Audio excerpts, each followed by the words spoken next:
$6, Denise said, sliding the paper across Robert Peterson's kitchen table. That's what you wanted, Dustin. Now it's yours. Dustin looked at the bill of sale, but didn't touch it. The county notice lay beside it, bright orange and folded through the middle. Condemned was printed across the top in black letters. His aunt had already signed her name. Denise Peterson Valdez sat in Robert's usual chair, the one at the head of the table. She had worn black to the funeral that morning. Now her jacket hung over the back of another chair, and she'd rolled up her sleeves like there was work to finish. Her husband, Gregory, stood at the counter drinking Robert's coffee. He had found the unopened package in the pantry and made a fresh pot without asking. The booth has to be moved in 10 days, Denise continued. After that, the county can demolish it with everything else. Dustin glanced at the 6 $1 bills near his hand. They were all he had taken from his wallet. Gregory gave a tired laugh. One last bad investment at the Starlight. Nobody else laughed. Dustin was 19. He had lived in that house with his grandfather for 7 years, but the room still felt arranged around the 2 adults who had come to claim it. Denise had a folder from the bank. Gregory had the spare keys to Robert's truck.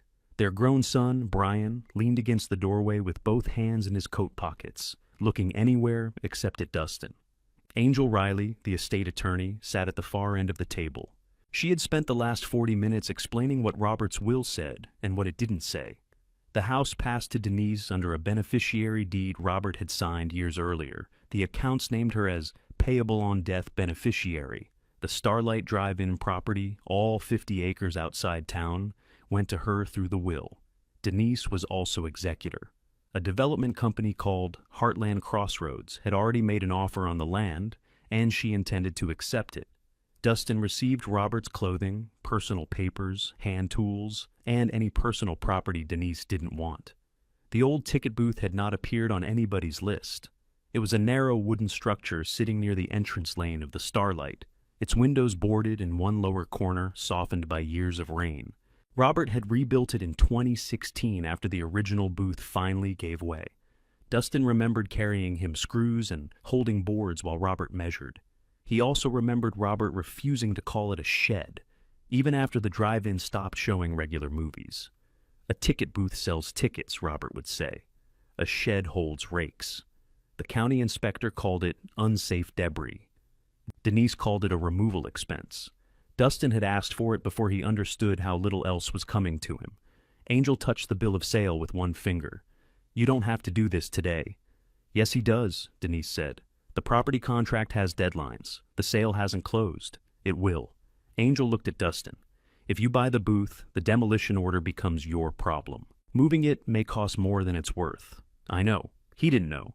He had $43 in his checking account and less than half a tank of gas. He knew only that Gregory had suggested knocking the booth flat with a tractor, and something in Dustin had refused before the sensible part of him could speak. Denise pushed a pen toward him. Your grandfather charged $6 for an adult ticket in 1987, she said. You were always talking about how much the old place meant. There, a little family history. Dustin looked at her. You knew I lived here. Her fingers stopped on the folder. This isn't about that. Where am I supposed to go? Brian shifted in the doorway. Gregory put down his coffee. Denise drew a slow breath, as if Dustin had asked a question she'd hoped manners would prevent. You're an adult, she said. You knew Grandpa wasn't going to live forever. Dustin's face warmed.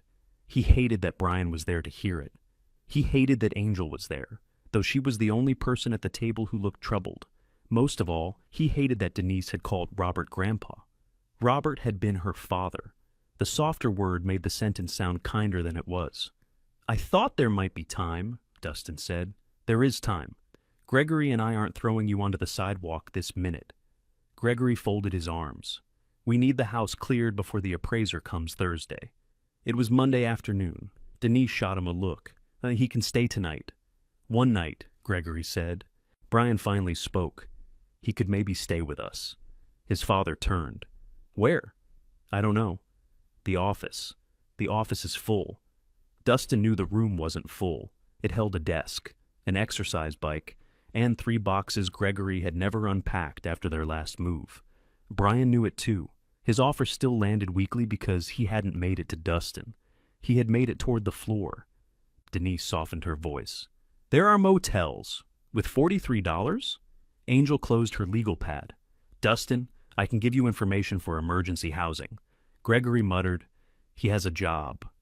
I had a job, Dustin said. He'd worked evenings at the Starlight.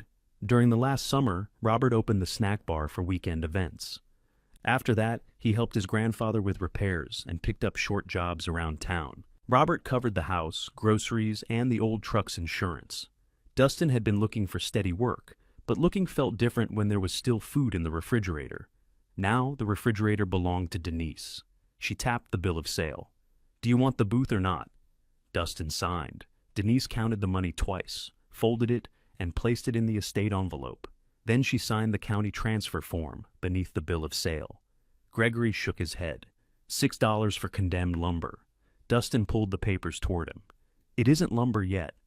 5 days earlier, Robert had been alive at the same kitchen table, peeling the label from a bottle of root beer with his thumbnail. Nothing about that Thursday morning had seemed important enough to remember. That was the part Dustin kept returning to. The toast had burned on one side. The radio lost its signal during the weather report. Robert complained that the kitchen clock was 3 minutes fast, then refused to fix it because he liked knowing he had 3 extra minutes. At 78, Robert moved carefully, but disliked being helped. He had thick white hair that never stayed combed and hands marked by old cuts. That morning, he wore his brown work shirt with a missing button at one cuff. Dustin stood at the sink rinsing a plate. You heading to Main Street? He asked. After lunch? What's on Main Street? Work. That answers nothing. It answers enough. Robert smiled into his root beer. He went downtown several times a week. Sometimes he said he was checking on a friend. Sometimes he came back with sawdust on his boots. Dustin assumed he did odd work for store owners or visited Holly Chandler at her mercantile. Robert had known half of Council Grove long enough to enter through their back doors. Dustin dried the plate and opened the refrigerator. We're out of eggs. We have one. That's out of eggs for 2 people. You can have it. I had toast. Then we're rich in eggs. Dustin smiled despite himself. I'm going to Emporia tomorrow. The building supply place is taking applications. You tell them you can read a tape measure? I put it on the application. Tell them twice. Robert stood and carried his bottle to the recycling bin. Halfway across the kitchen, he stopped with one hand on the counter. Dustin turned. You all right? You... Robert waited a moment before answering. Just stood too fast. You were already standing. I stood too fast 5 minutes ago. It caught up with me. Dustin stepped closer, but Robert lifted a hand. I'm fine. That sentence had ruled the house for years. Robert used it for sore knees, overdue bills, bad weather, and the long, quiet evenings when Kristen's name came up. Dustin's mother had died in 2019. After the funeral, Robert cleared out the room where he stored old drive-in posters and put a bed there. He never called it Dustin's room until Dustin did. Joshua, Dustin's father, had died in a highway accident in 2010. Dustin knew him mostly from photographs and other people's careful stories. Kristen had done her best alone after that. When she died, Robert was the person who came for him. Denise attended the funeral, brought a casserole, and told Robert to call if he needed anything. She lived close enough to visit. Most months, she didn't. Robert had never said much against her. Even when Gregory made jokes about the empty drive-in, Robert only changed the subject. That Thursday, Dustin watched his grandfather walk from the kitchen to his bedroom. You should see a doctor? I saw one. When? Recently. What did he say? That I'm old. That isn't a diagnosis. At my age, it covers plenty. He came back wearing his outdoor coat. He had a small ring of keys in one hand and a folded piece of paper in the other. Change of plan, Robert said. I'm going to lie down. Dustin took the keys because Robert held them out. You want me to call somebody? No. Denise? Robert's answer came too quickly. No.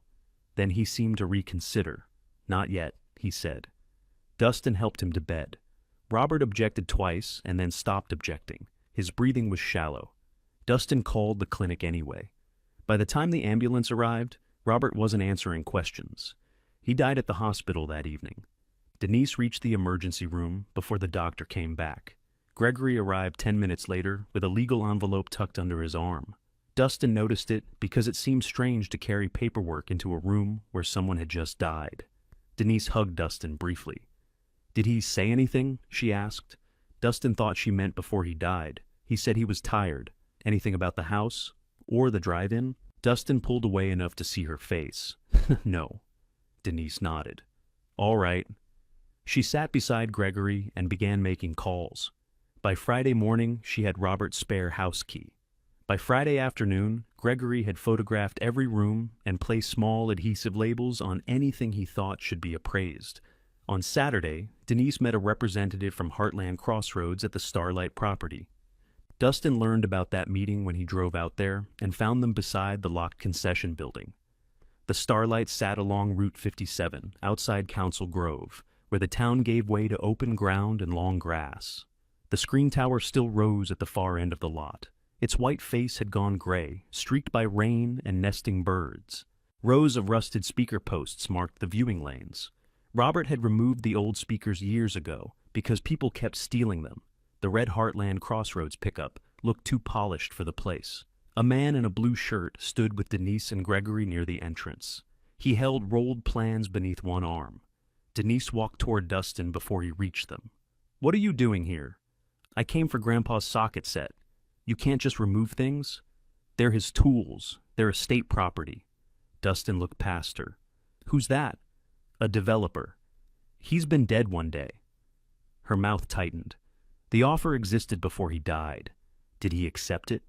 He was considering it. Gregory joined them. "We don't need a scene out here." Dustin hadn't raised his voice. The developer unrolled his plans across the hood of his truck. Colored lines divided the drive-in into roads, parking areas, and building pads. The old screen wasn't on the drawing, neither was the concession stand. Near the entrance, where Robert's ticket booth still leaned beneath its faded red roof, there was only an access road. Dustin stared at the clean blank space. What happens to everything? Gregory followed his eyes. Demolition. All of it? That's usually how construction works. The county notice was already stapled to the ticket booth. 10 days to remove or demolish the structure because of rot, a weakened floor, and an unstable roofline. Dustin went closer. The booth's plywood siding had curled at the bottom. One window was boarded from inside. The small hinge door sagged enough to scrape the threshold. Through a gap in the boards, he could see the narrow counter where Robert once kept a metal cash box and rolls of orange tickets. "Grandpa built that," he said. Gregory shrugged. "Grandpa built plenty of things." Denise stepped beside Dustin. "If you want something for sentimental reasons, take one of the signs. The booth would cost us money to haul away. Then give it to me." Gregory looked at him as if he had misheard. Denise said, "You don't own land to put it on. I'll find somewhere. You don't have money to move it, then it shouldn't matter to you." The developer glanced up from his plans. He was trying not to listen, which made it clear he heard everything. Gregory rubbed a hand across his jaw. "Fine, $6. Dustin looked at him. "What?" $6, Gregory repeated. "That's what Robert used to charge for one ticket. You want the booth? Buy it. Then nobody can say Denise gave estate property away." Denise didn't agree that day. She said they would discuss it after the funeral. By Monday, she had decided the $6 would save her the removal charge. Now, with the bill of sale folded in his coat pocket, Dustin stood in Robert's bedroom while Denise waited in the hallway. He packed 2 changes of clothes, work boots, a phone charger, and the framed photograph from Robert's dresser. In the photograph, Robert stood in front of the Starlight screen, with Joshua on one side and Denise on the other. They were grown, but young enough that Robert's hair was still dark. Denise watched him place it in his duffel.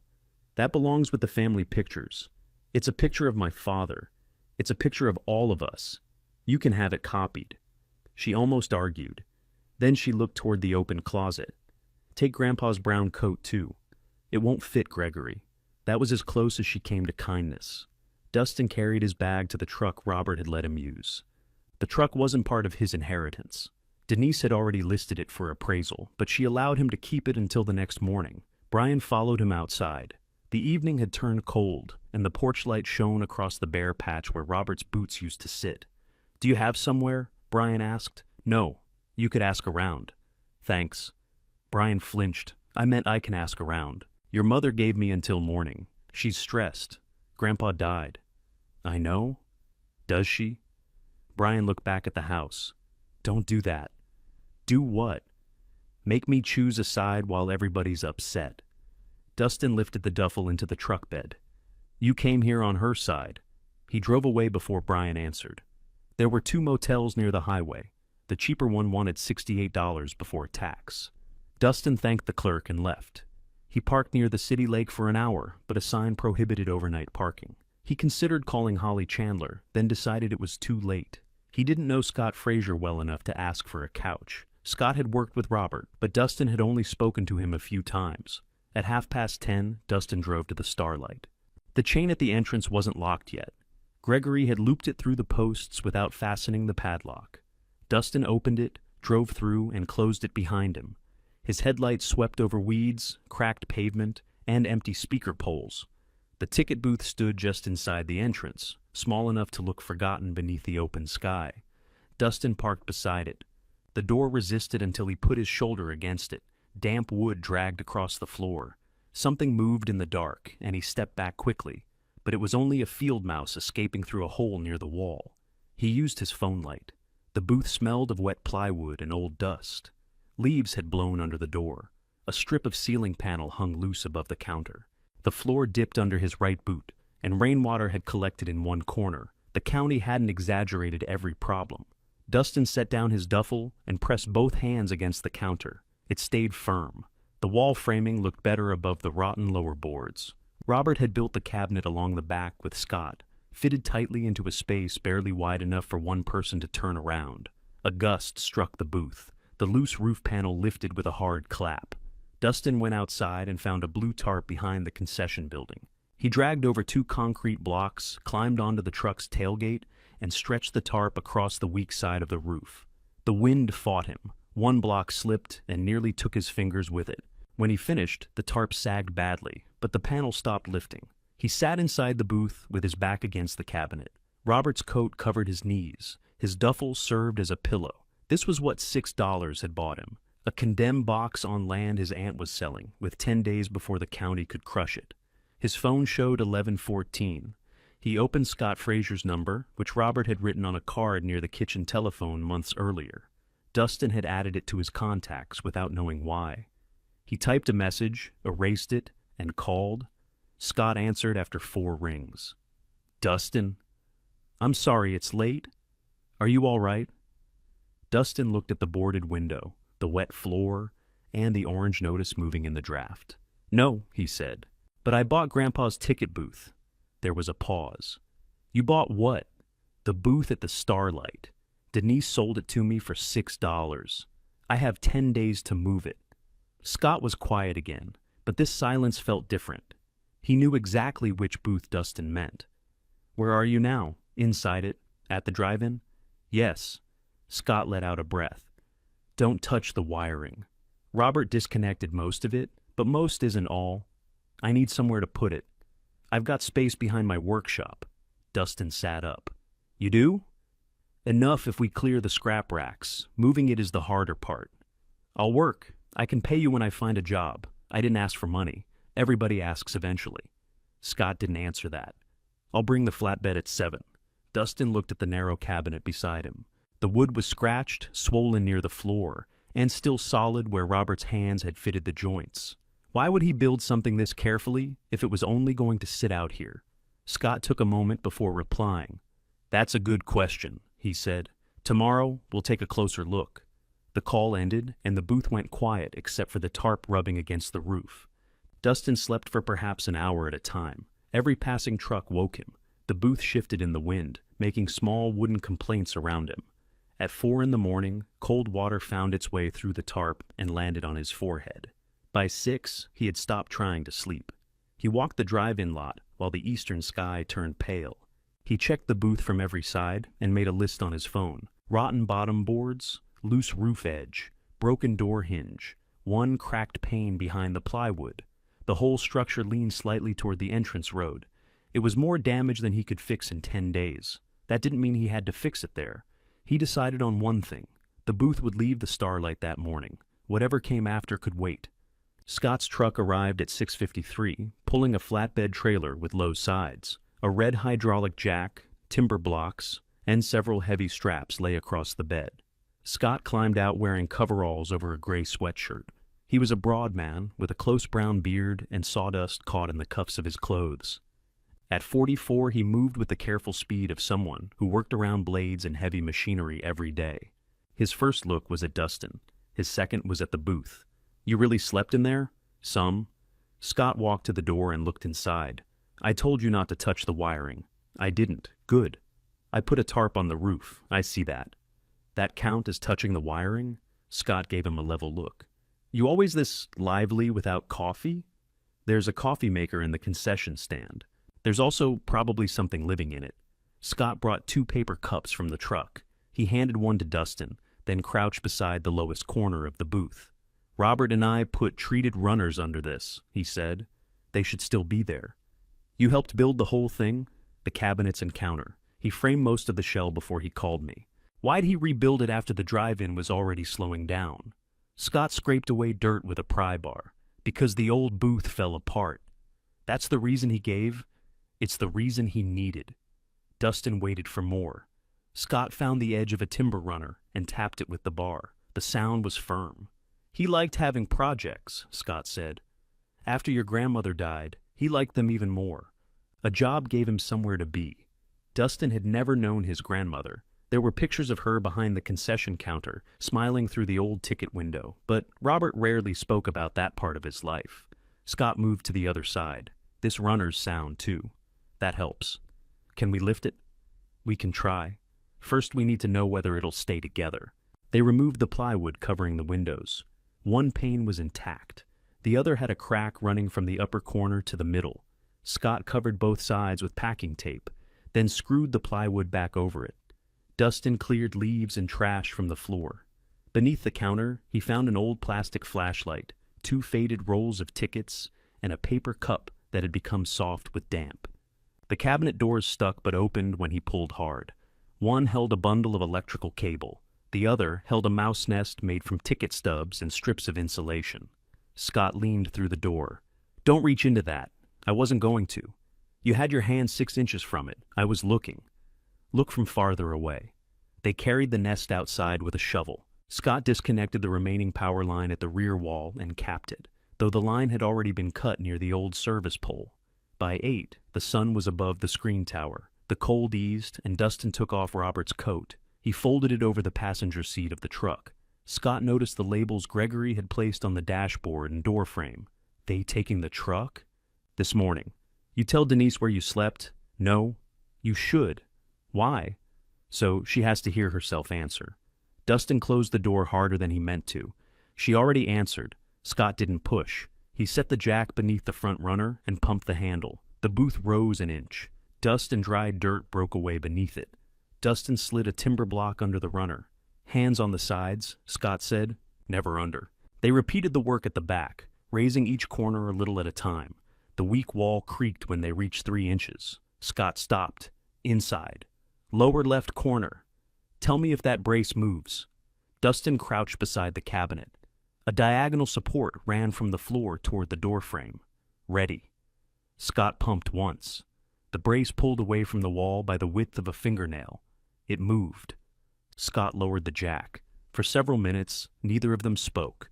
Dustin knew what Scott was seeing. A booth that might split when the winch pulled it. A roof that could twist. An entire morning spent preparing something that still had no reason to cooperate. "What do we need?" Dustin asked, more bracing. "How much?" 4 lengths of lumber, bolts, washers, maybe $80? "I have 37. Scott rubbed the side of his beard. "I can work it off. I've heard that offer twice already. I mean it. I know. That's why it's a problem." Dustin looked at him. Scott stood. "People who mean it work until the debt feels bigger than the favor. Then nobody knows how to stop. I'm not asking you to give me anything. You called me from a condemned booth at 11 at night. I asked for space. And I said yes." Scott took his phone from his pocket.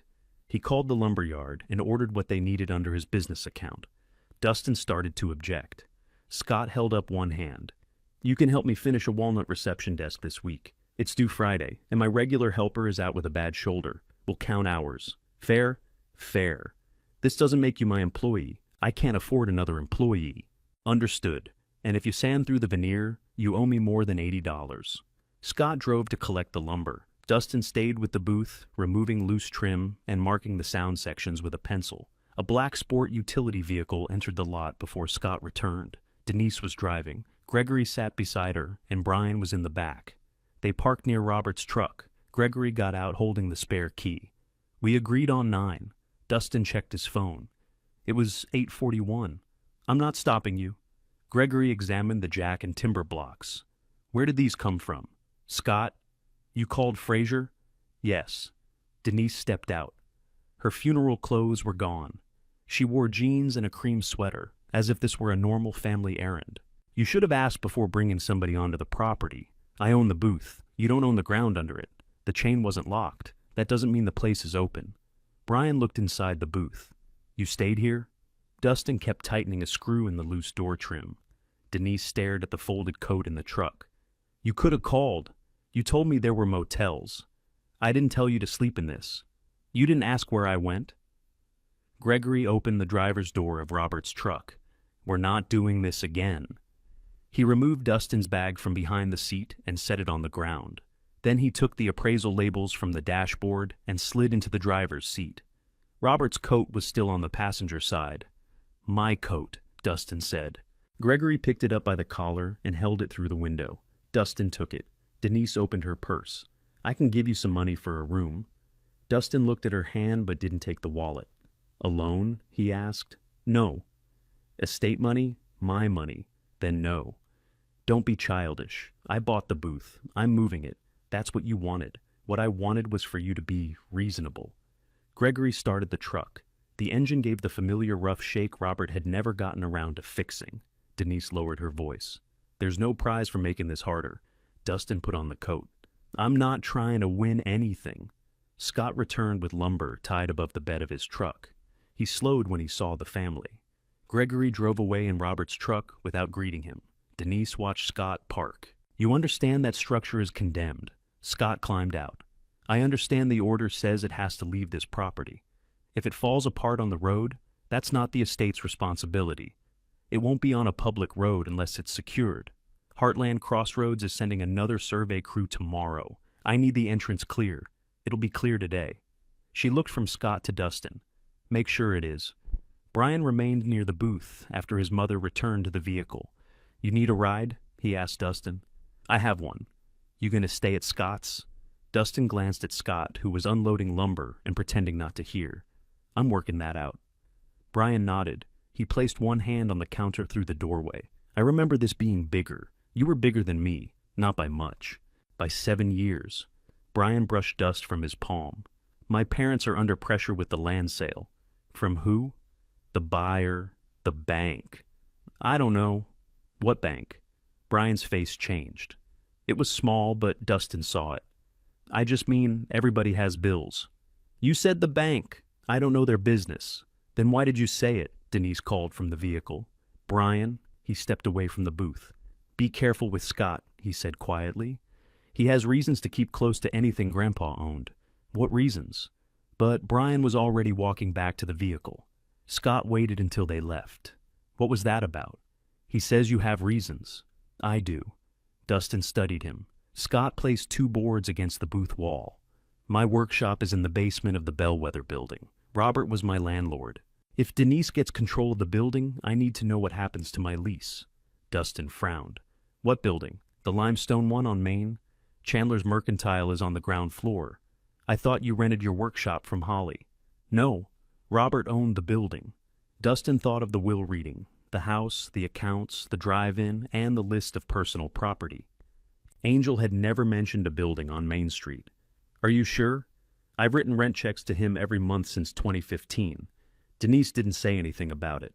That doesn't mean much. She hasn't spoken to me. Why wasn't it in the will? Scott measured the brace. That's a question for the attorney. Did Grandpa talk about selling it? No. Did he tell you what happens now? No. Dustin heard the frustration under the answers. Scott wasn't helping only because Robert had once helped him. His workshop, tools, orders, and income sat beneath a building whose future had become unclear. If Denise owns it, can she throw you out? I have a lease through next spring. After that, yes. And you still gave me space there? The loading yard is part of my lease. That isn't what I meant. Scott marked the board. Robert gave me a chance when I needed one. It seems fair to give you room for a ticket booth. They installed braces across the weak wall and inside the door frame. Dustin drilled while Scott held the boards. The old battery in the drill died after the third hole, so Scott brought out a corded one from his truck. Near noon, they attached the winch cable to both runners. Scott positioned the trailer directly in front of the booth. Dustin stood inside, watching every joint as the cable tightened. "Slow," he called. Scott operated the winch in short pulls. The booth slid 6 inches, stopped, then moved again. One runner caught on broken pavement. They lifted it, placed a sheet of plywood beneath it, and tried again. The structure reached the trailer without splitting. Once it was centered, they crossed 4 straps over the roof and secured the lower frame with chains. Scott pushed against each wall. Nothing shifted. Dustin ran his hand over the counter before closing the door. The counter had been wiped thousands of times. Its front edge was worn smooth, where people had rested their arms while waiting for change. It was the one part of the booth that didn't feel ruined. Scott followed his hand. "Robert made me redo that edge." What was wrong with it? He said it felt like a bank counter. What did he want it to feel like? A place where somebody handed you a ticket. That sounds like him. He was particular about the drawers, too. Beneath the counter were 2 wooden drawers. One opened easily and held nothing but dirt. The second moved an inch, then caught. Dustin pulled harder. "Don't," Scott said. "We'll deal with it at the shop." The trip into town took 20 minutes because Scott avoided the highway and kept below 30 miles an hour. Dustin rode beside him, turning in his seat at every corner to check the booth through the rear window. They entered Main Street from the south. The Bellwether building stood near the middle of the block, 3 stories of pale limestone with tall upper windows. Chandler's Mercantile occupied the larger storefront. The smaller shop beside it was closed for the day, though a painted sign offered alterations and clothing repair. Scott turned into the alley and back through a gate. The rear yard held stacks of covered lumber, a metal storage container, and a wide basement entrance with double doors. They lowered the trailer ramps and used the winch to ease the booth onto timber blocks near the fence. When the last strap came off, Dustin placed both hands against the wall. It stood level. Scott checked his watch. "I have to work on that reception desk. I'll start cleaning. No power tools unless I'm out here." "Understood." Scott went through the basement doors. A table saw started a minute later. Dustin swept the booth twice. He scrubbed the counter with warm water from the workshop sink, then removed the first drawer and cleaned beneath it.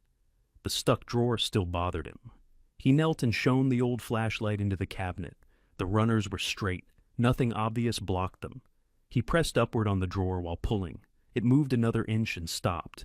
Scott came outside carrying 2 clamps. "You're still at that?" "It isn't swollen. Something's holding it." Scott set down the clamps and examined the cabinet from below. "This back rail is newer than the sides." "You built it." "I built the cabinet box." "Robert installed the drawers after I left." "Why?" "Said he wanted to fuss with them." Scott reached inside and pressed a narrow strip of wood beneath the runner. A soft click came from the back. The drawer slid open. It was empty. Dustin looked at Scott. That was a lot of trouble for nothing. Scott ran his finger along the drawer's inside edge. "The bottom's too shallow." He lifted one corner with the tip of a chisel. A thin panel rose from the drawer, revealing a narrow space beneath it. Inside lay a stamped brass key and a torn piece of paper folded around it. Dustin recognized Robert's handwriting before he opened the note. For Dustin, it read, "Ask Holly about the room above Chan." The rest had been torn away. He turned the key over in his palm. Along one side, 3 words had been stamped into the brass. "Bellwether, 3rd floor." Dustin read the stamp twice. Did Grandpa have a room there? Scott took the key from him and rubbed away a film of dark wax with his thumb. "There's a 3rd floor? I've never been in it." "You've worked in that building for 11 years. I leased the basement, not every locked door." Dustin folded the note along its old crease. The torn edge looked rough, not cut. Whatever had once followed Chan was gone. "Chandler's," he said. "That would be my guess." The table saw in the basement was still running. Scott glanced toward the doors. "I need half an hour to glue that desk before the joints dry." "Go, don't disappear. I'm walking 50 feet. You said that, like, disappearing 50 feet isn't possible." Dustin put the key and note in the inside pocket of Robert's coat. He closed the false panel, then opened it again to understand the catch. A thin wooden tongue ran beneath the right drawer guide. Pressing it released a spring near the back. The mechanism had been made to stay hidden. Robert had installed it after Scott left, then placed a key inside with Dustin's name on the note. That part was impossible to dismiss as sentiment. Robert had expected him to find it, or at least hoped he would. Dustin waited while Scott finished the glue-up. They clamped the walnut top to its frame, wiped away the excess, and covered the piece with a clean cloth. Scott washed his hands at the deep utility sink. "If Holly's busy, we don't push," he said. "Her afternoon delivery comes around 2. You think she knows about the key?" I think Robert trusted her. "That isn't what I asked. It's the answer I have." They entered Chandler's Mercantile through the rear door. A brass bell rang above them. The store smelled of coffee beans, cedar soap, and the cinnamon candles Holly kept near the register. Shelves ran nearly to the stamped metal ceiling. One side held kitchen goods and folded towels. The other held local books, jars of candy, postcards, and things tourists bought because they liked the town name printed on them. Holly stood behind the counter wrapping a ceramic bowl in brown paper. Her gray hair was pinned behind her head with 2 wooden sticks. Small reading glasses rested low on her nose. She looked at Scott first. "If this is about the delivery door, I already moved the boxes." "It isn't." Then she saw Dustin. Her hands stopped around the bowl. "Oh, honey." Holly came around the counter and held him for several seconds. Dustin hadn't cried at the hospital or the funeral. He didn't cry then either, but his throat closed when her palm pressed between his shoulders. She stepped back and studied his face. "Did you eat today?" "Coffee." "That's not food." Scott brought it. That explains why it wasn't food. Scott leaned against a display of cast iron pans. "I'm standing right here. I know where you're standing. Move before you knock down my skillets." Holly took a turkey sandwich from the refrigerated case and placed it on the counter. Dustin reached for his wallet. "Don't," she said. "I can pay. I know. Don't." A customer carrying a basket came to the register. Dustin ate near the front window, while Holly rang up tea and a set of dish towels. Outside, Main Street moved through an ordinary Monday afternoon. A delivery van blocked half the road. 2 women stopped beneath the Mercantile awning to look at their phones. Across the street, someone was replacing letters on a bank sign. Dustin could see the upper floors reflected in the shop window. The Bellwether building had 6 tall windows across the second floor, and 4 across the third. The third-floor glass looked darker. When the customer left, Holly locked the front door and turned the sign to back in 15 minutes. "I don't close for lunch," she said, "so this must be important." Dustin took the note from his pocket and placed it on the counter. Holly didn't touch it at first. "Where did you get that?" "Inside the ticket booth." Her eyes moved to Scott. "It was under a false bottom," he said. Robert built the release into the drawer. Holly picked up the note by its edges. She read the single line and pressed her lips together. "You recognize the writing?" Dustin asked. "Of course I do."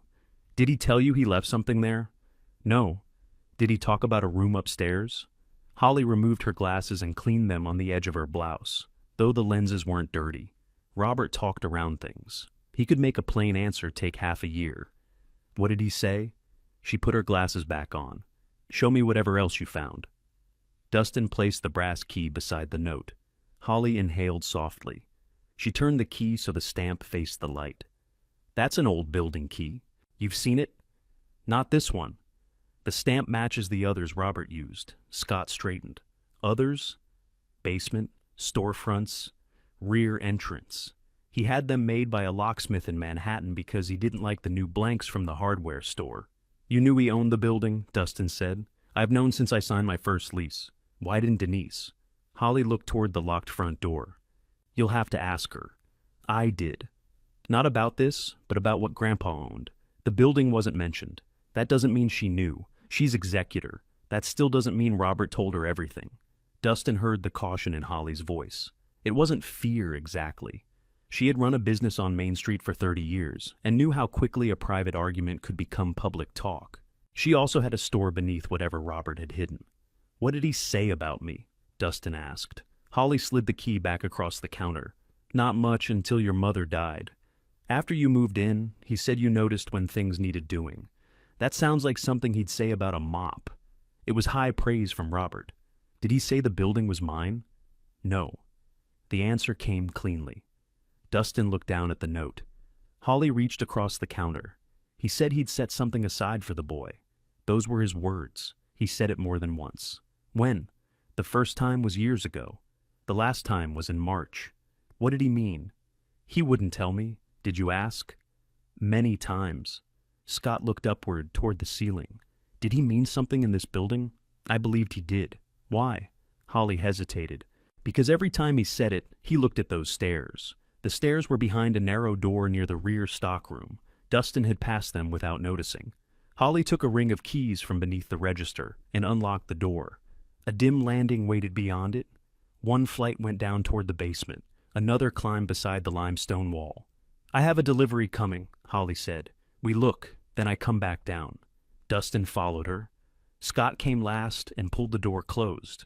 The second-floor landing opened into a wide hallway with 4 empty rooms. Old frosted lettering remained on 2 doors. One had once been an accounting office. Another had been a dentist's suite. Dust covered the floor, but the fire extinguisher beside the stairs had been inspected that spring. Robert used these rooms for storage, Holly said. He kept old Starlight equipment in the back. At the far end, stacked folding chairs blocked one doorway. Dustin could see boxes of film reels and a popcorn machine beneath a sheet. The stairs continued upward. At the third-floor landing, they found a solid oak door with no sign. The lock was set into a newer brass plate. Dustin tried Holly's key ring first at her suggestion. None fit. Then he used the stamped key. It turned halfway and stopped. He pushed against the door. Lift as you turn, Scott said. Dustin lifted the handle. The bolt drew back with a heavy click. The room beyond was dark. Holly found a switch near the frame, and a row of shaded lights came on one by one. It wasn't storage. The loft ran across most of the third floor. Limestone walls had been cleaned and sealed. Wide wood planks covered the floor. A small kitchen stood along one wall, with green cabinets, a white refrigerator, and a round table set beneath the windows. At the other end was a sitting area with a worn leather sofa, 2 bookcases, and a cast-iron stove. A bed stood behind a half wall. It had a folded quilt at the foot and no sheets. Dustin entered slowly. Everything looked used but orderly. A coffee mug sat upside down beside the sink. Work gloves rested on the table. On the wall hung a framed Starlight poster, advertising a double feature from 1989. Scott checked the thermostat. Heat's on. Holly stayed near the door. I knew he was fixing rooms up here, she said. I didn't know he'd made a home. Did he live here? Dustin asked. Not that I know of. Scott opened a cabinet above the sink. It held 4 plates, 4 cups, and a box of tea. Somebody spent time here. Dustin crossed to the bookcases. Robert's books filled 2 shelves, repair manuals, Kansas history, old movie guides, and 3 mysteries with receipts used as bookmarks. A photograph of Dustin stood between them. It had been taken the previous summer. He was on a ladder painting the concession stand trim. Looking annoyed because Robert had told him to stop and smile. He picked it up. Why would he keep this here? Holly came closer. Maybe he liked it. He had pictures at home. People can keep pictures in 2 places. On a small desk near the bed, Dustin found a yellow legal pad. The top page held measurements for curtains and a list of repairs. Replace north window latch, check water pressure, finish closet shelves. Below that, Robert had written Dustin's name, then crossed it out. Nothing followed. Scott opened the desk drawer. Bills. They were utility statements addressed to Robert at the Bellwether building. Beneath them were property tax receipts carrying his name and the building's parcel description. Dustin read one of the receipts. This means he owned it. It means the county billed him, Scott said, which supports what Holly and I already told you, but it doesn't say why my key opens this room. No? Dustin turned to Holly. Did Denise ever come up here? Not through my store. Gregory? No. Brian? Not that I saw. The answer should have made the room feel safer. It didn't. The key had been hidden because Robert didn't want it found easily. The building had been kept out of family conversation. Now Robert was dead, and the woman controlling his estate had given Dustin until morning to leave the only home he knew. Scott examined the loft's rear windows. You shouldn't move anything. I wasn't planning to. Even the photograph. Dustin realized he was still holding it. He placed it back on the shelf. Holly's delivery truck sounded its horn in the alley. I have to go. She walked to the door, then looked back at Dustin. Lock this when you leave. Don't tell anyone who doesn't need to know. Why? Because you don't know what it means yet. They went downstairs 10 minutes later. Holly returned to the register, while Scott helped the delivery driver carry boxes inside. Dustin called Angel from the stockroom. She answered on the second ring. I found something in property that belonged to Grandpa, he said. What kind of something? A key and a note with my name. The key opens a loft in the Bellwether building. Angel was silent long enough that Dustin checked the phone. Are you there? Yes. Don't remove any documents. I haven't. Don't give the key to Denise. Why? Because I need to determine whether that building belongs to the estate. Scott and Holly say Grandpa owned it. That isn't the same as knowing how he held title.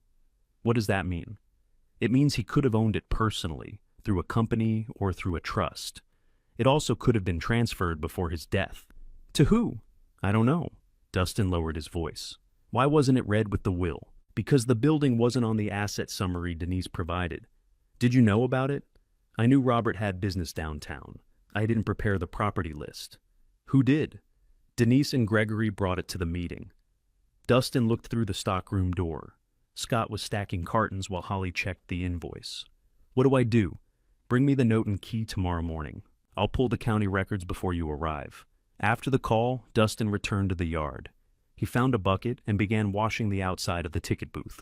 Mud ran from the siding in dark lines. Scott worked in the basement. Holly reopened the store. For almost an hour, nothing happened. Then Denise's vehicle stopped in the alley. She came through the gate alone. I brought you something, she said. She carried a plastic grocery bag containing deodorant, a toothbrush, 2 pairs of socks, and a prepaid card for a motel. Dustin set down the scrub brush. Thank you. Her eyes moved over the booth. Scott made good time. Yes. Where is he? Working. She held out the bag. Dustin took it. You don't have to make everything a fight, she said. I thanked you. I know. I'm talking about all of this. She gestured toward the booth, then the building. Dustin watched her face. Why didn't you list the Bellwether building? Her expression stayed still for 1 second too long. What are you talking about? Grandpa owned it. Dad rented storage downtown. He paid the property taxes. Who told you that? Holly and Scott knew he owned it. Denise looked toward the mercantile's rear door. What have you been going through? Why didn't you list it? I listed everything I knew about. Angel says you and Gregory made the asset summary. You called Angel? Yes. Denise pressed her lips together. The concern left her voice. If you found papers belonging to the estate, you need to give them to me. I found a note belonging to me. What did it say? Dustin picked up the scrub brush again. You said you didn't know about the building. I knew he kept things here. I didn't know he owned it. Then why are you worried about what the note says? Denise stared at him. Behind her, the loft windows reflected the afternoon sun, giving nothing away. Finally, she pointed at the grocery bag. The motel card is good for 2 nights. Then she walked back through the gate, already taking out her phone. She didn't look back before turning onto Main Street. Dustin carried the grocery bag into the workshop. Scott was fitting a drawer front to the walnut desk. He looked up when Dustin placed the motel card beside the sink. She bought me 2 nights. That's almost thoughtful. Almost. Scott set down his pencil. What did she want? To know what the note said. Did you tell her? No. Good. Dustin waited for Scott to ask what happened next.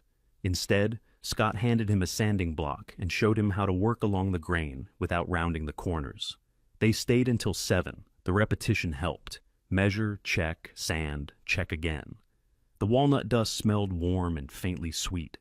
When Dustin's thoughts moved upstairs, Scott pointed out a rough spot or gave him another piece.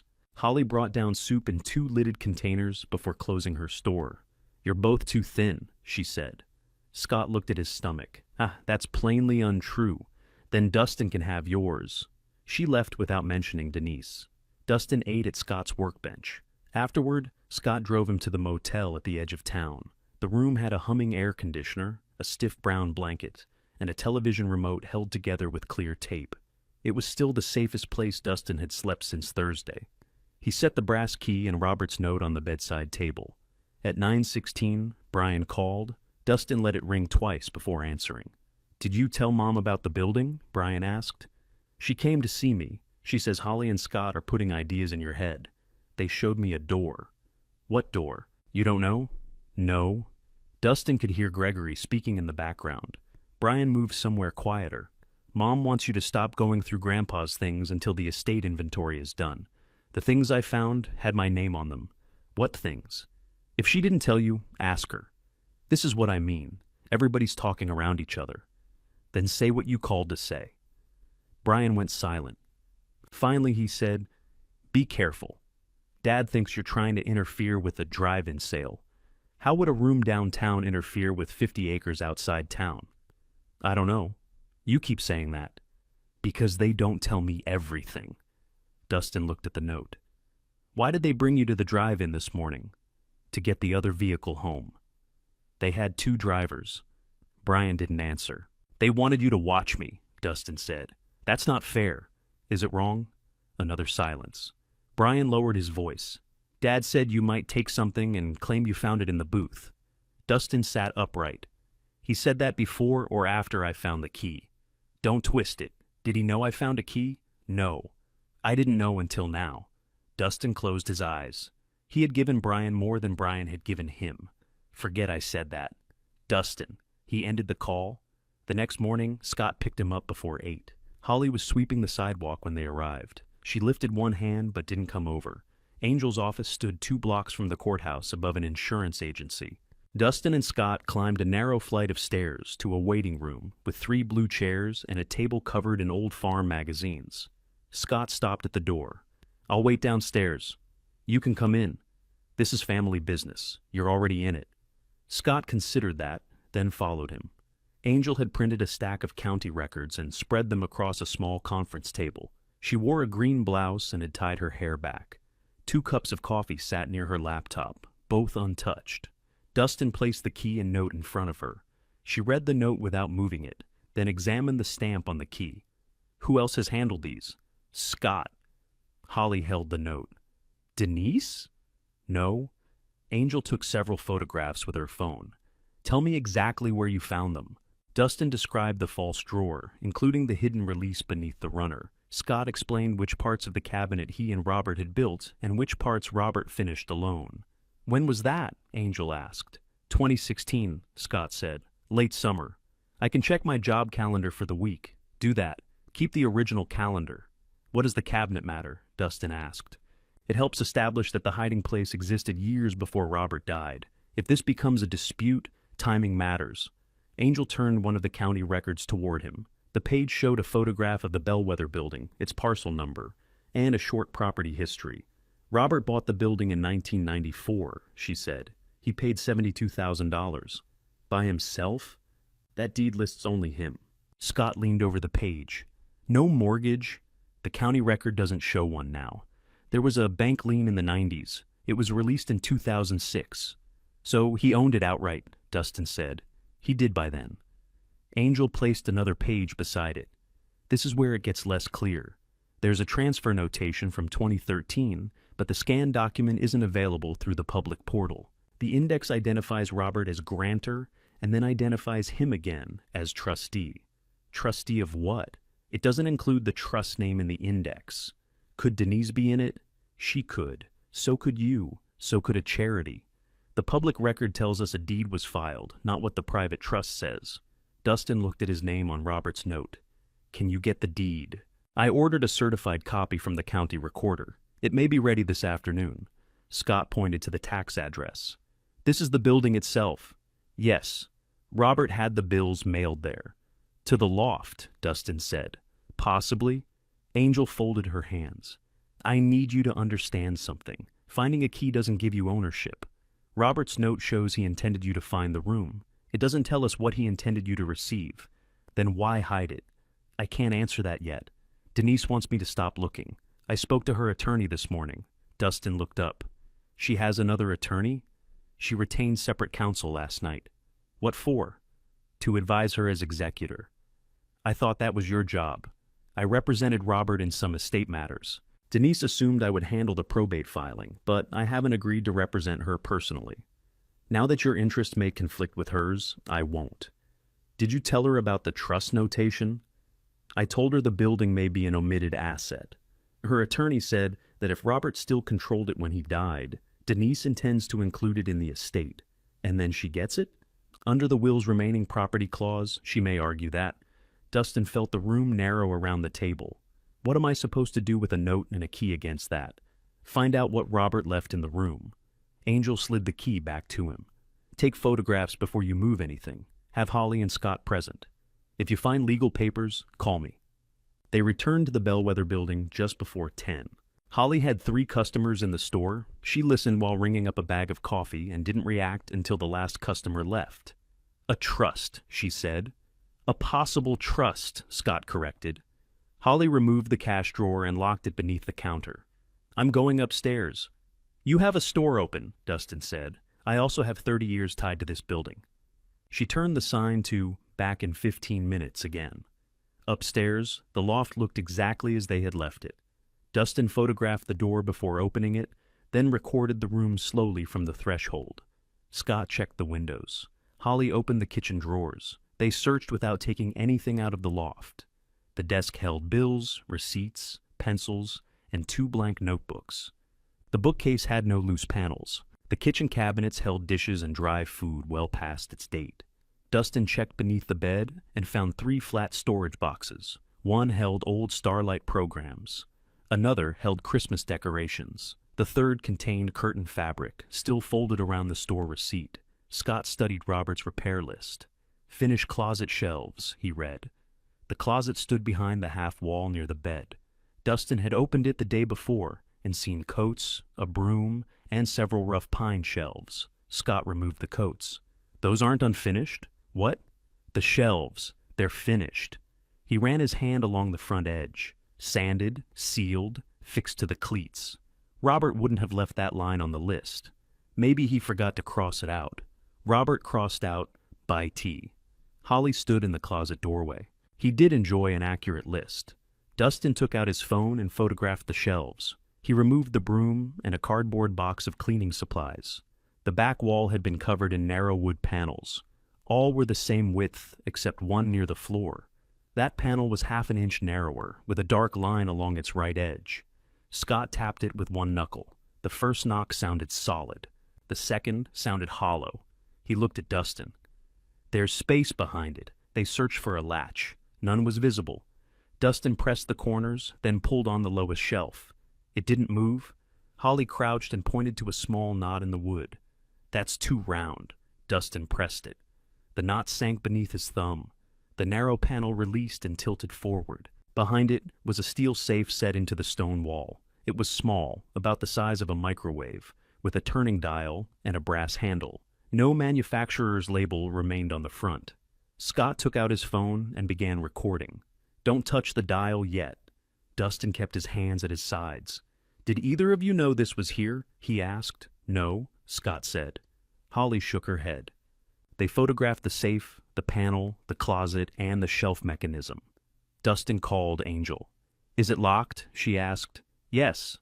Do you see a keyhole? No, just a combination dial. Don't force it. Look for a number Robert would expect you to know. Dustin searched the desk again. He checked the legal pad, receipts, book margins, and the backs of photographs. Scott examined the closet for marks. Holly went downstairs long enough to put a handwritten sign on the store door, saying she would reopen at 11. When she returned, Dustin was holding the framed Starlight poster. Across the bottom were the old theater's details. Route 57. Gates open at 7. Established 1968. The drive-in, he said. Scott looked at the safe.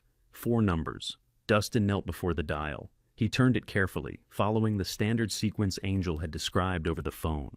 1960. 8 wouldn't work on a 2-digit dial as one number, so he tried 68. The handle didn't move.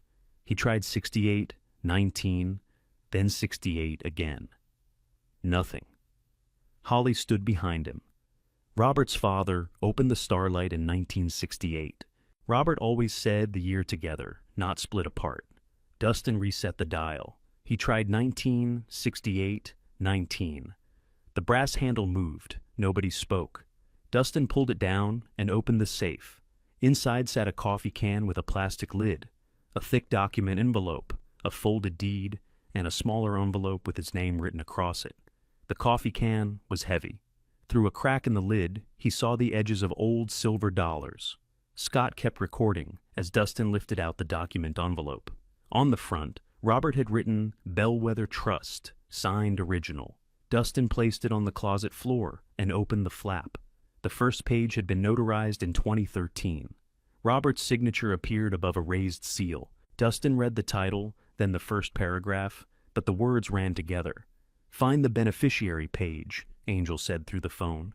Scott helped him turn the pages without separating them. Near the back, they found a section labeled Distribution Upon Death. Dustin read it aloud. "Upon the death of Robert Peterson, all interest held by this trust in the Bellwether building and its associated parcel shall pass to Dustin Peterson as sole beneficiary." His voice stopped on his own name. Holly sat down on the lowest closet shelf.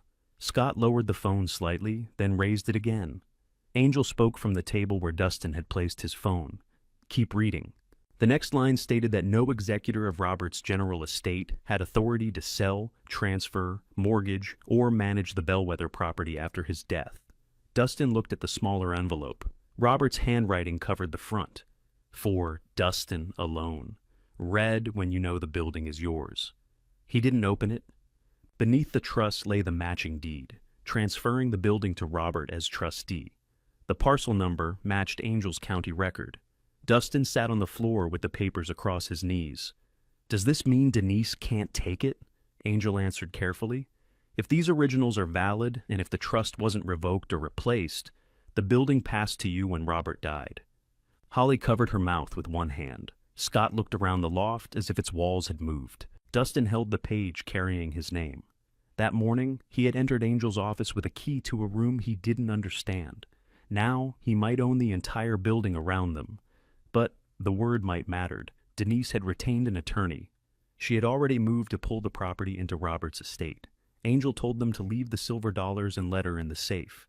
Scott recorded Dustin returning both. They carried only the trust and deed downstairs in a document box Holly supplied. At the loft door, Dustin turned back. The photograph of him on the ladder still stood between Robert's books. The room no longer looked like a secret Robert had kept from him.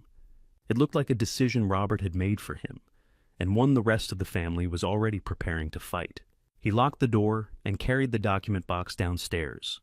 Angel met them at her office entrance. She took the box herself and led them into the conference room. Before touching anything, she photographed the trust and deed from every side. "Scott's video shows where they came from," she said. Holly witnessed the opening. "That gives us a clear history." "A history of what?" Dustin asked. "Who found the documents, where they were, and who handled them? It makes it harder for someone to claim they appeared yesterday." Scott opened his phone calendar. He found the ticket booth work under August of 2016. Robert's name appeared beside 3 entries for cabinet labor, each marked paid. Angel photographed those too. "The county is preparing the certified deed," she said. "I'll compare it with this one. I also need the notary record checked. How long?" "A few days if nobody makes it difficult." Dustin looked at the trust. "Denise already hired someone." "Yes. So she'll make it difficult." Angel didn't disagree. She read the document while they waited. The only sounds were turning pages and traffic below the window. Dustin watched her face, but she gave away very little. Finally, she rested both hands on the table. "This appears properly drafted. Robert signed as settler and trustee. The Bellwether property is listed in the attached schedule. You're named sole beneficiary at his death. Then it's mine. If the trust remained in effect, yes. You keep saying, if, because I haven't completed the work." Holly folded her arms. "Robert kept the signed original in a safe with the deed. That supports it strongly, and wrote Dustin's name in the document. That supports it more strongly. How much stronger does it need to be?" Angel looked at Holly over the top of the pages. "Strong enough to survive Denise's attorney." The answer settled the room. Dustin thought of the envelope still inside the wall. The letter might explain it. It might. "You told me to leave it there. I told you to preserve the safe as you found it. Now we've documented the contents. You can retrieve a letter addressed to you." They returned to the loft after Holly closed for the evening. Scott brought a work light. Though the ceiling fixtures were enough, Nobody wanted the room falling into shadow while the safe stood open. Dustin removed the smaller envelope. Robert had sealed it with ordinary clear tape and written across the flap so it would be obvious if anyone opened it. For Dustin alone. Read when you know the building is yours. The trust said the building was his. Angel's caution still echoed behind that sentence, but Dustin understood what Robert had meant. He had wanted the legal answer found before the personal one. Dustin sat at the round kitchen table. "You don't have to read it with us here," Holly said. "I want people to hear it." Scott took a chair near the window. Holly sat opposite Dustin. Angel remained standing beside the counter with her phone face down. Dustin broke the tape.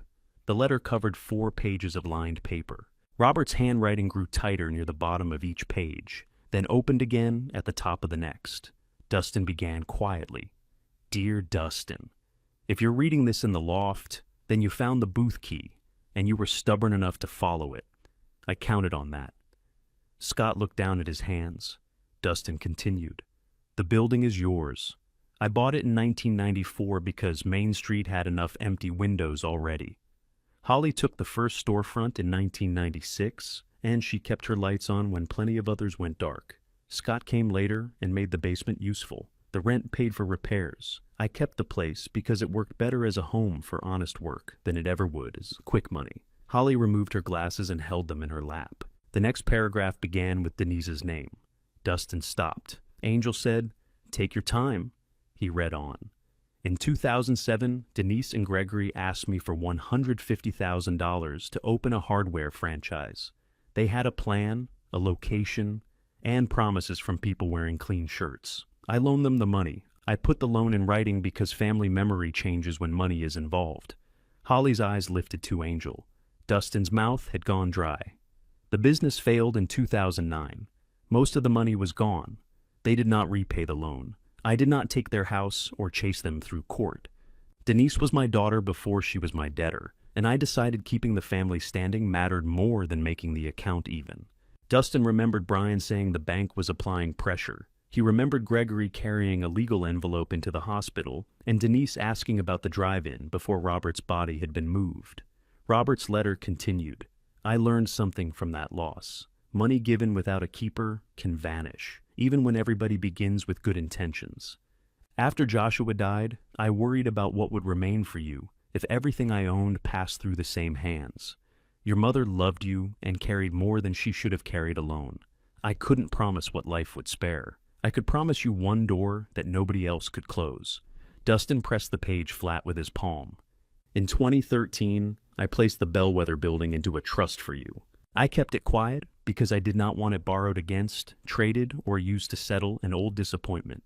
I remained trustee while I lived. When I died, it became yours." The last page explained the booth. "I put the key in the ticket drawer because the starlight taught me what an entrance means. People think the screen is where a movie begins. It isn't. It begins at the little window where somebody decides to let you through." Dustin paused again. Robert had allowed himself one memorable line. He usually distrusted them, especially if they sounded prepared. "I knew Denise would take the house and the drive-in. Those arrangements were made long ago, before I understood how quickly the land would be sold. I left them in place because changing everything at the end would turn grief into a contest. The Bellwether was different. I had protected it already." The final paragraph was shorter. "Keep Holly and Scott if the arrangements still serve everyone fairly. Don't keep anything only because it was mine. Make it useful. The loft can be your home, but that choice belongs to you. I'm sorry I had to leave before showing you the door myself. Grandpa?" Dustin lowered the letter. Nobody spoke for a while. A refrigerator motor came on in the kitchen. The ordinary sound felt strange in a room Robert had prepared so carefully. Holly wiped her glasses with a handkerchief. "I knew about the business," she said. "I didn't know the amount." "Did everybody know?" Dustin asked. "People knew they opened it. People knew it closed. Robert never discussed the money with me." Scott leaned back. "Gregory told people investors backed them. Robert was the investor," Angel said, "and apparently the lender." Dustin looked at her. "Would there be papers?" "If Robert said he put it in writing, probably." "Would they be in the safe?" "They weren't with the trust." Dustin checked the envelope again. One smaller sheet remained inside, folded behind the letter. It was a photocopy of a promissory note. Denise and Gregory's signatures appeared at the bottom. The principal amount was $150,000. Payments were to begin 6 months after the franchise opened.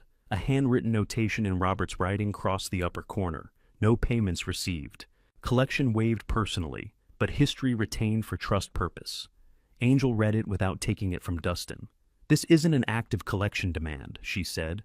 "Robert chose not to pursue them. It explains his decision, that's all. He didn't leave me their debt. No.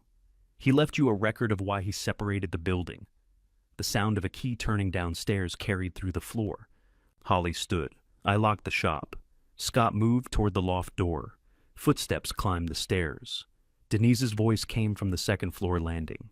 "Holly?" Gregory answered before Holly could. "Her car's outside." They reached the third-floor door and stopped when they saw everyone at the table. Denise looked from Angel to the open safe. "You had no right to open that." Dustin kept one hand on Robert's letter. "The key was left to me." "You don't know that. My name was on the note." Gregory stepped into the loft. His gaze went straight to the document box. "What did you find?" Angel placed herself between him and the table. "You've retained counsel. Any discussion about ownership needs to include your attorney. This is Robert's property. The recorded owner was a trust." Denise's face lost color. "What trust?" Angel didn't answer. Dustin watched his aunt. She truly hadn't known. Whatever she had feared, it hadn't been the exact thing they found. He turned the beneficiary page so she could see his name. Denise read the first lines. Gregory came beside her and read faster. "No," he said. "This doesn't make sense." "It was signed in 2013, Dustin said. Denise looked at Angel. "Dad wasn't well toward the end." "This was 13 years ago, Angel said. "He still didn't tell anyone. He notarized it." Gregory pointed toward the page without touching it. "A private document doesn't override the estate. The deed transferred the building to the trust." "What deed?" "The one filed with the county recorder." Gregory's hand dropped. Dustin took the photocopied loan note from the envelope.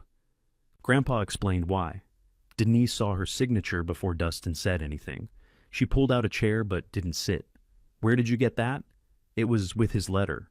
That money was an investment. He called it a loan. We were opening a business. He wanted to help." Gregory's voice sharpened. "The franchise company lied about the territory. The numbers they gave us were useless." "No one said it was your fault," Dustin said. "Your grandfather spent years acting like it was." Denise picked up the copy. Her eyes moved across the payment terms and stopped at Robert's notation. "He told me we didn't have to pay it back." "He wrote that he waived collection," Angel said.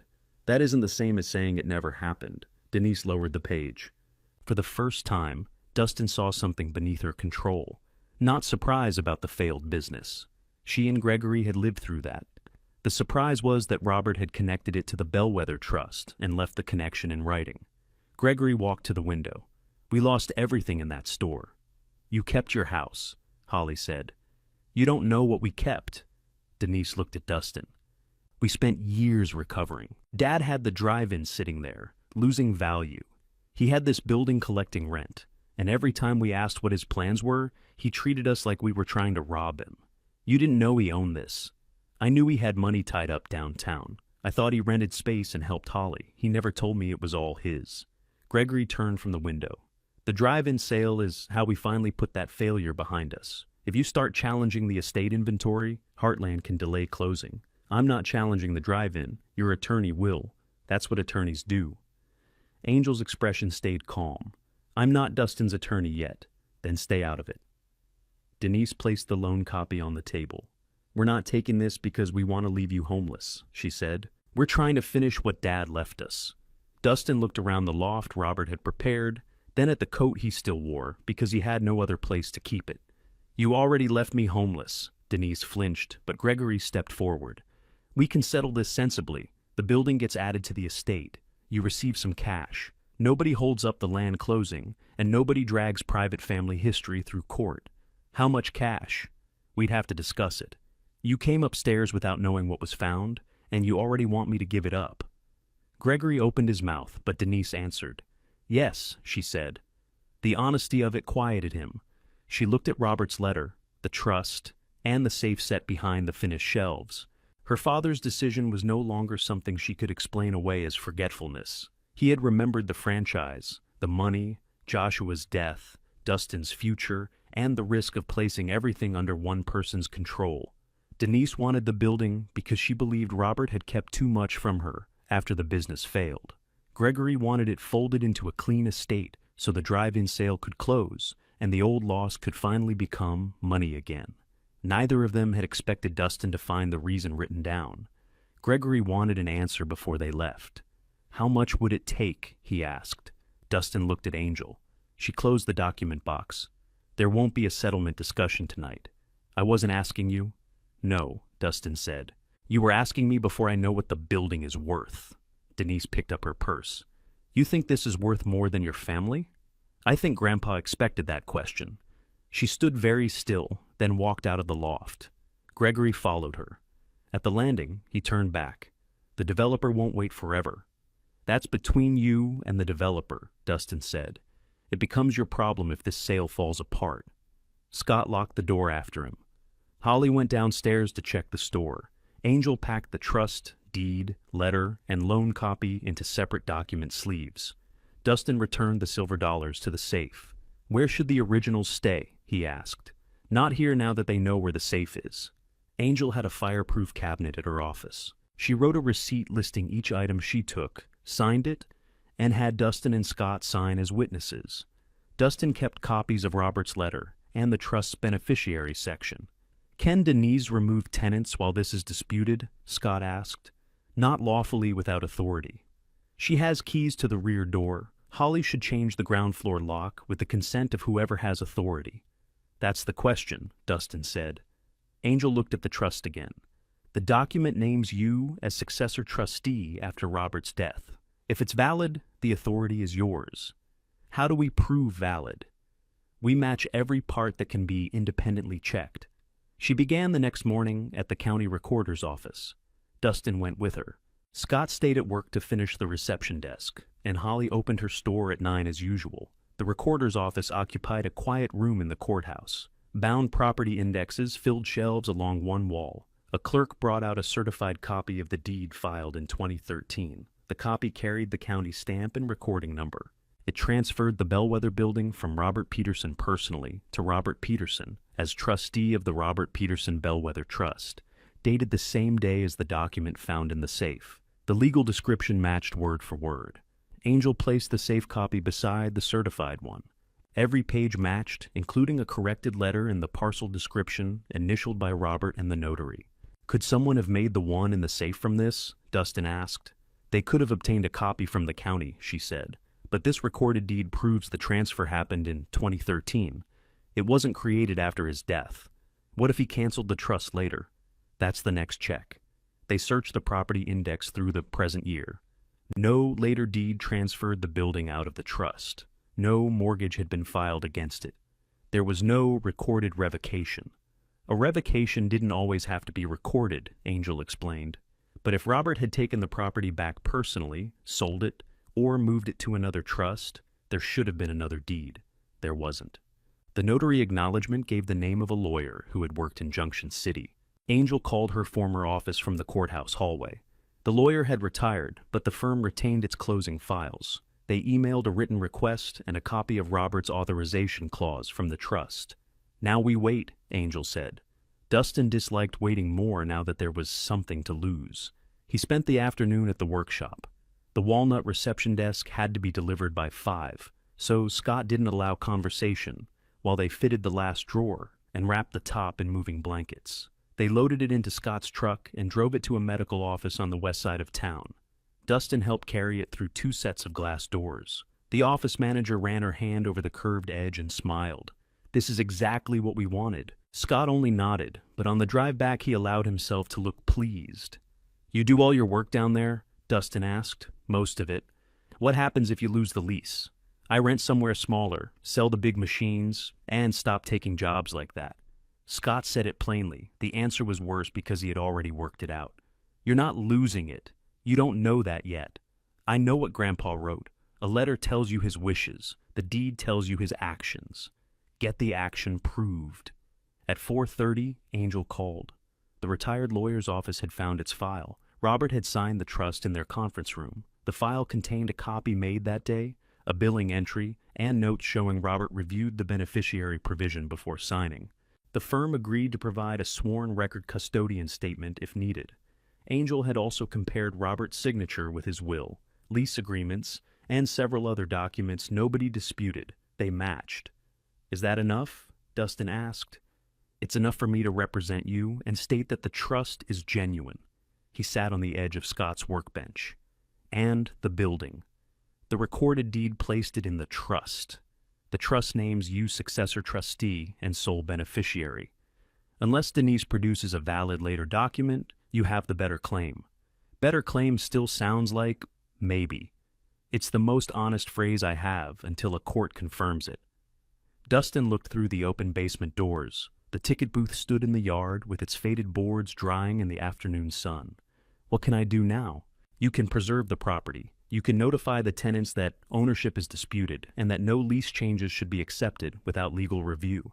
You can arrange an inspection. You should not sell, borrow against, or make major alterations until we settle title." "Can I sleep in the loft?" Angel paused. "I expected that question. I don't have another motel night after tonight. The trust gives the successor trustee the right to occupy it. We need to make sure it's safe and legally approved as living space. Grandpa had a bed there. Beds don't create occupancy permits. How long? I'll check tomorrow." The following morning, Angel brought Tracy Garza to the building. Tracy was 47 and wore walking shoes with a Navy business suit. She carried a laser measure, a tablet, and a small flashlight. Before entering, she stood across Main Street and studied the limestone front for several minutes.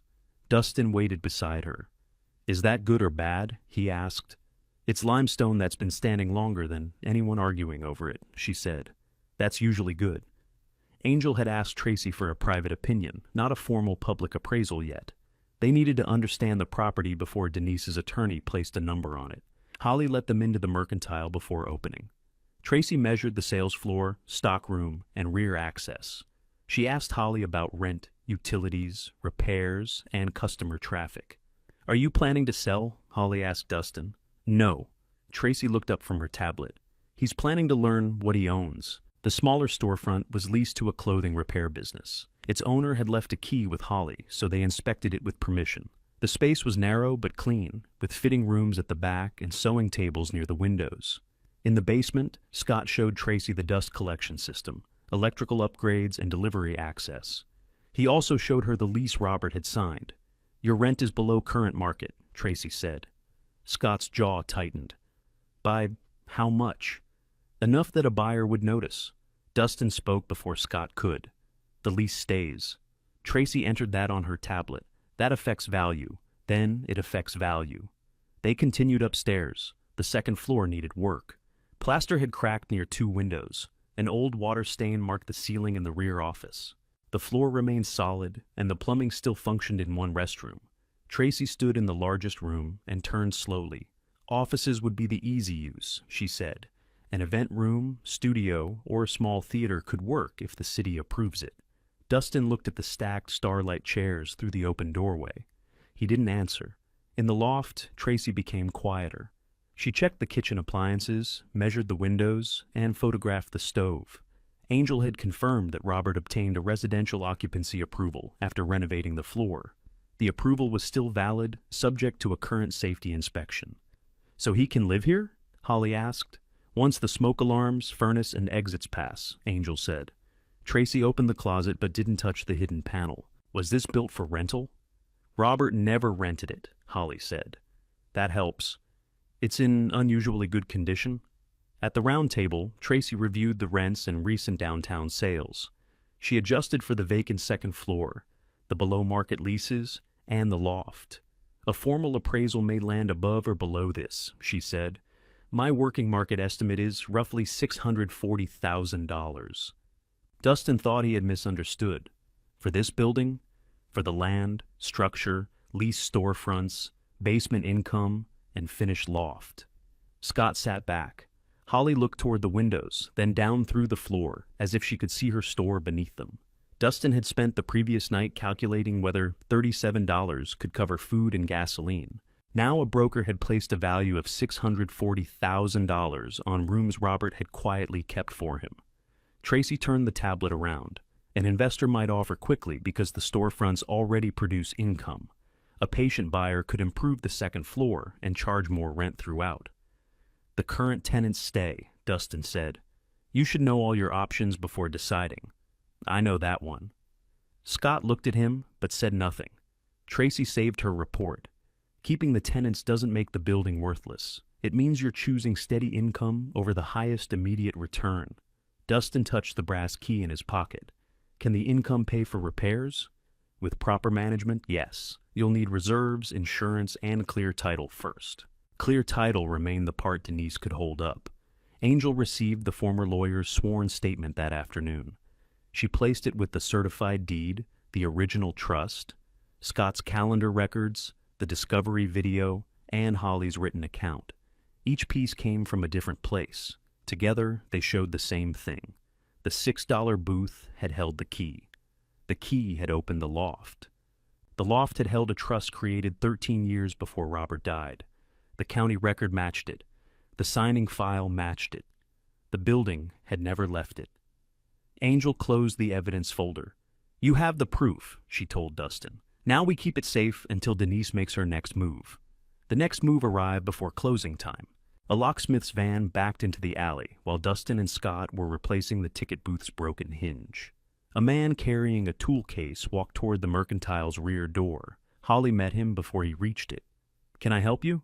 I'm changing the exterior locks. Not today. He checked the work order. Denise Peterson Valdez authorized it for the estate. This building isn't in the estate. I just do what's on the order. Scott wiped his hands and came across the yard. Dustin called Angel. The locksmith waited beside his van while Angel spoke to him. She explained that ownership was disputed. The recorded title belonged to a trust, and no court had authorized Denise to control the property. He listened, looked at the old lock, then put his tools away.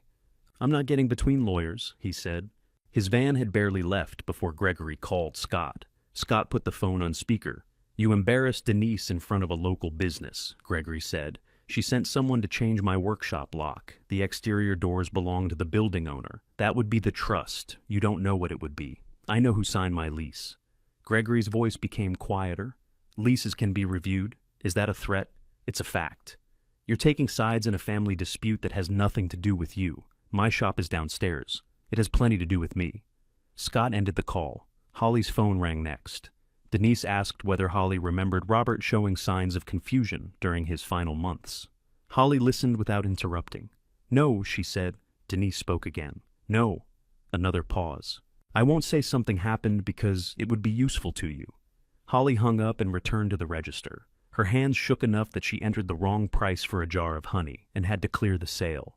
Dustin stood across the counter. I'm sorry. For what? They're doing this because of me. They're doing it because Robert left a building where they couldn't reach it. Holly put the receipt into the bag. Don't confuse being the target with being the cause. That evening, a courier delivered a thick envelope to the mercantile. Denise had filed a petition in probate court asking that the Bellwether building be declared part of Robert's general estate. She also requested temporary authority to manage it until the dispute was decided. Her attorney attached an affidavit. Denise stated that Robert had never told her about a trust, that he relied heavily on Dustin in his later years, and that documents found after his death required close examination. She did not call the documents fake. She arranged the words so someone else might. The hearing was set for the following Tuesday. Angel read the filing at the round table in the loft. She wants control before the full case is decided, Dustin said. Yes. Then she could change the locks. If the judge grants temporary authority. Sell it? Not without further approval, but she could collect rent and make management decisions. Scott sat near the window. My lease renewal comes up next spring. Holly had brought a folder containing every lease Robert had given her since 1996. She placed it beside Angel's papers. Denise called again, she said. She said if I stayed out of court, she'd make sure my rent remained reasonable. Dustin looked at her. What did you say? I asked what she considered reasonable. She didn't have a number. Scott gave a short laugh with no humor in it. Gregory told me leases can be reviewed. They're promising each of you the same thing from opposite directions, Angel said. Cooperate and maybe nothing changes. Refuse, and nothing is safe. What do they want you to say? Dustin asked Holly. That Robert sometimes forgot things. Did he? He forgot where he left his glasses. He forgot whether he ordered light bulbs. He did not forget that he owned this building. Angel opened Holly's lease folder. Will you testify to that? Holly looked at Dustin, then at her store ledger. Yes. Scott agreed to testify about the cabinet and false drawer. He found photographs from 2016 showing the booth under construction. One showed Robert fitting the counter while Scott held the cabinet frame. The drawer fronts hadn't been installed yet. A date stamp appeared in the corner. Dustin studied Robert's bent head and rolled sleeves. He already had the trust then. 3 years already, Angel said. The picture didn't prove what Robert later placed in the drawer. It proved the cabinet existed a decade before anybody could claim Dustin created the hiding place. On Monday morning, Brian came through the rear gate carrying an envelope. The booth's damaged siding had been removed from one wall. Dustin was cutting replacement boards at a folding table while Scott worked downstairs. Brian stopped beside the stripped frame. It looks worse without the rotten wood. It'll look better when the good wood goes on. I'm supposed to give you this. The envelope contained Gregory's written offer. Denise would withdraw her request for temporary control if Dustin signed the Bellwether property into the estate. After the drive-in closing, the estate would pay him $30,000. He could also keep the ticket booth. Dustin read it twice. They sent you? I offered. Why? Brian looked through the booth's open wall. Because Dad was going to have a courier serve it at Holly's store. I thought that was unnecessary. It's still the same offer. I know. Do you think I should take it? Brian rubbed his palms against his jeans. $30,000 is a lot when you don't have anything. The building is worth around $640,000. His head came up. What? They didn't tell you? No. Did they tell you about the loan? They said Grandpa helped with the store. $150,000. Written as a loan, never repaid. Brian looked toward Main Street. Dad said investors took the loss. Grandpa was the investor. Brian read the offer again. They told me this was about keeping the drive-in closing clean. It is. It's also about getting this building. My mother says Grandpa couldn't have meant to give you all of it. He wrote why he did. In the letter? Yes. What does it say about them? The truth. Brian handed the paper back. You always do that. Do what? Answer like Grandpa. He walked to the gate, then stopped. They asked me to sit behind them tomorrow. Are you going to? I don't know. Dustin folded the offer and placed it in the envelope. Say that again when they ask you. The probate courtroom was smaller than Dustin expected. It had 4 rows of wooden benches, 2 counsel tables, and a raised desk for the judge. The county seal hung on the wall beside the Kansas flag. There was no crowd, but the setting was public. A local reporter sat near the back because the drive-in sale had been discussed at a city meeting. 2 courthouse employees entered with files for later cases. Holly and Scott sat behind Dustin and Angel. Brian took a seat behind his parents. Denise wore the black jacket she had worn to Robert's funeral. Gregory wore a dark suit Dustin had seen only once before, at a wedding. Their attorney arranged binders across the table and spoke to them in whispers. On the bench beside Dustin lay a plain evidence case. Inside were the certified deed, trust, notary file statement, Robert's letter, loan copy, photographs, discovery video, lease records, and Tracy's private valuation. Angel kept it closed. The judge entered, and everyone stood. After basic questions, Denise's attorney explained the request. He said an estate executor had a duty to collect every asset. He described the Bellwether building as property Robert controlled until his death, and called the trust documents recently surfaced papers of uncertain status. Angel did not interrupt. Denise was called first. She swore to tell the truth and took the witness chair. Her attorney asked whether Robert had discussed his estate with her. Yes, she said, many times. Did he ever tell you he intended to leave a downtown building to Dustin? No. Did he ever tell you he had placed that building in a trust? No. Who managed Robert's daily affairs in his later years? Denise looked at Dustin. Dustin lived with him. He had access to the house, his keys, and his papers. Was Robert's health declining? He was 78. He got tired. He became private.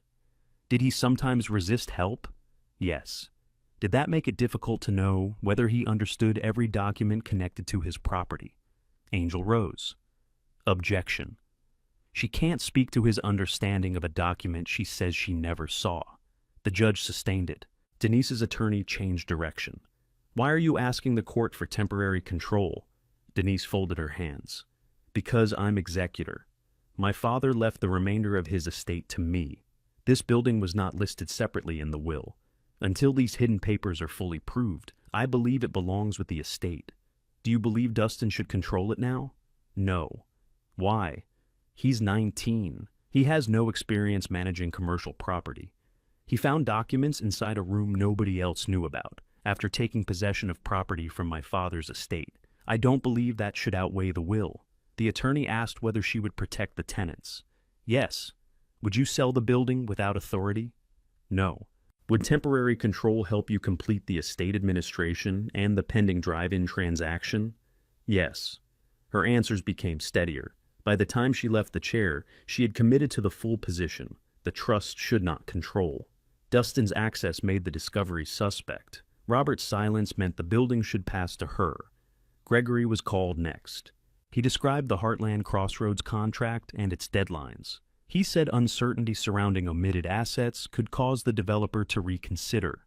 He admitted the Bellwether building wasn't part of the drive-in parcel, but claimed Dustin's challenge created doubt about Robert's overall estate plan.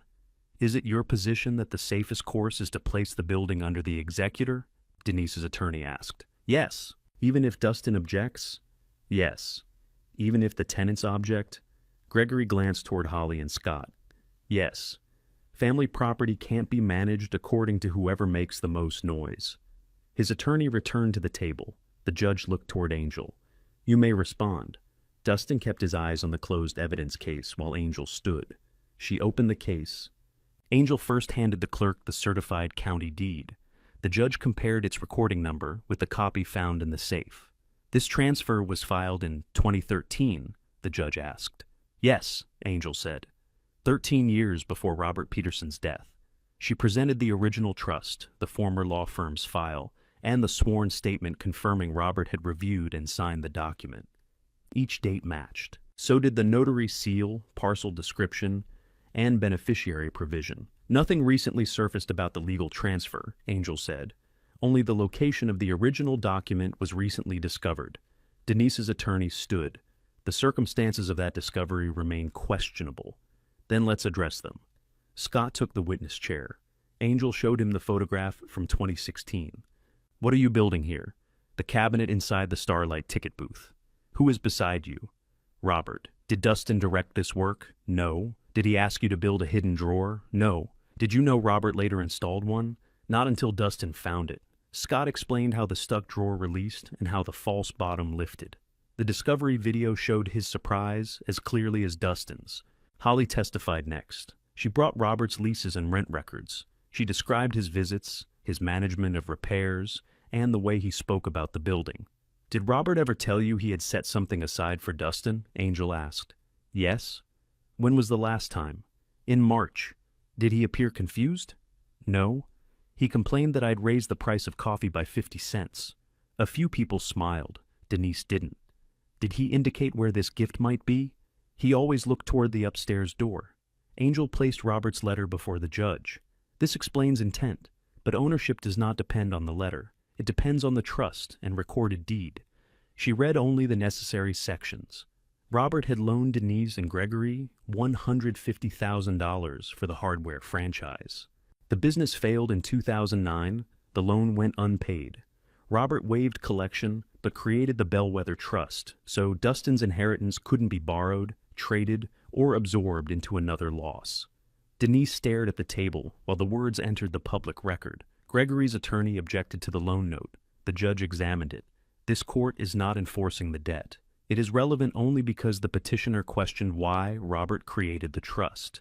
Angel read the final legal provision. Upon Robert's death, Dustin became successor trustee and sole beneficiary. The executor of the general estate has no authority over the Bellwether property. Denise's attorney had no later deed, revocation, or replacement trust to offer. He argued that Robert's silence showed uncertainty. The judge looked at him. Silence does not undo a recorded conveyance. The ruling took less than 5 minutes. The trust was valid. The Bellwether building had not entered probate when Robert died. Denise's request for temporary control was denied. Dustin's ownership was confirmed through the trust, subject only to ordinary recording of his successor authority.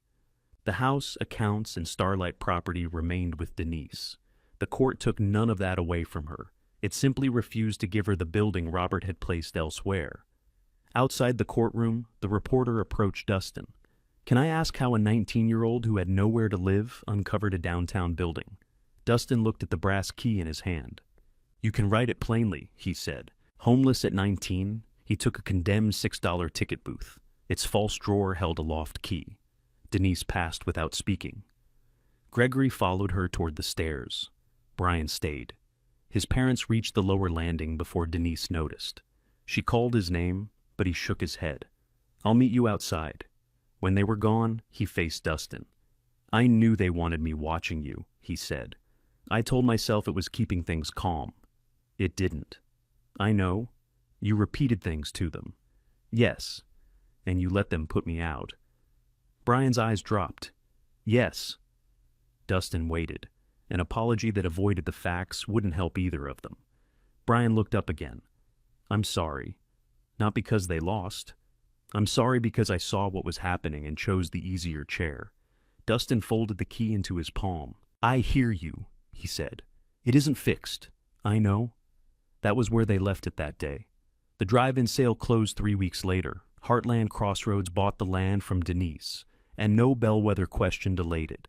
Denise and Gregory received what Robert's will gave them. They did not return to the building. Dustin's first signed act as trustee renewed Holly's lease at the same rate, with modest increases tied to actual building costs.